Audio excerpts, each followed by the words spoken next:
माँ का प्यार माँ बेटे की कहानी। सोनू को माँ ने सब्जियां लाने बाजार भेजा था। घर लौटकर उसने किचन में थैला रखा और माँ को आवाज़ देने लगा। माँ उसके छोटे भाइयों को कमरे में बैठकर होमवर्क करा रही थी। सोनू 12 साल का था और उसका छोटा भाई बंटी 5 साल का था। बड़े होने के कारण माँ उससे घर के छोटे मोटे काम करवाने लगी थी, जैसे दुकान से सामान लाना, बाजार से सब्जी लाना, बगीचे की साफ सफाई करना, अपनी साइकिल धोना, अपना कमरा साफ करना, अपने कपड़े प्रेस करना। सोनू काम तो करता, लेकिन उसके मन में हमेशा रहता कि मुझे इतना काम करना पड़ता है और इसके बदले मुझे कुछ भी नहीं मिलता। आज उसने सोच रखा था कि इस बारे में अपनी माँ से बात करेगा, लेकिन उसकी हिम्मत ही नहीं हुई। इसलिए उसने एक कागज में सब कुछ लिखकर माँ को देने का मन बनाया। कुछ देर बाद वह कागज लेकर कमरे में गया जहाँ उसकी माँ बंटी को होमवर्क करा रही थी। उसने चुपचाप कागज माँ के सामने बढ़ा दिया और माँ के कागज लेते ही कमरे से बाहर आ गया।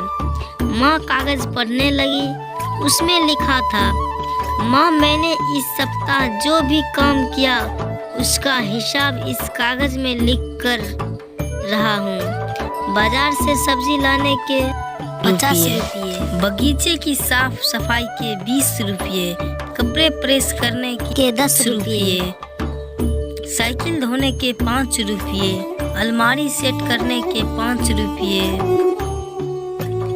कुल हिसाब 90 रुपये।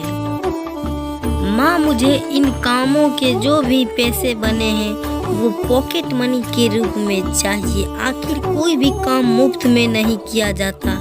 बाप का बेटा सोनू माँ बेटे को मैसेज पढ़कर मुस्कुराए, फिर एक कागज पर कुछ लिखने लगी। कुछ देर बाद वो आंगन में गई जहाँ झूले पर सोनू बैठा हुआ था। माँ ने कागज उसके आगे बढ़ा दिया। सोनू ने कागज लिया और पढ़ने लगा। कागज में लिखा था, बेटा, तुमने अपना हिसाब दिया, अब मेरी बारी है।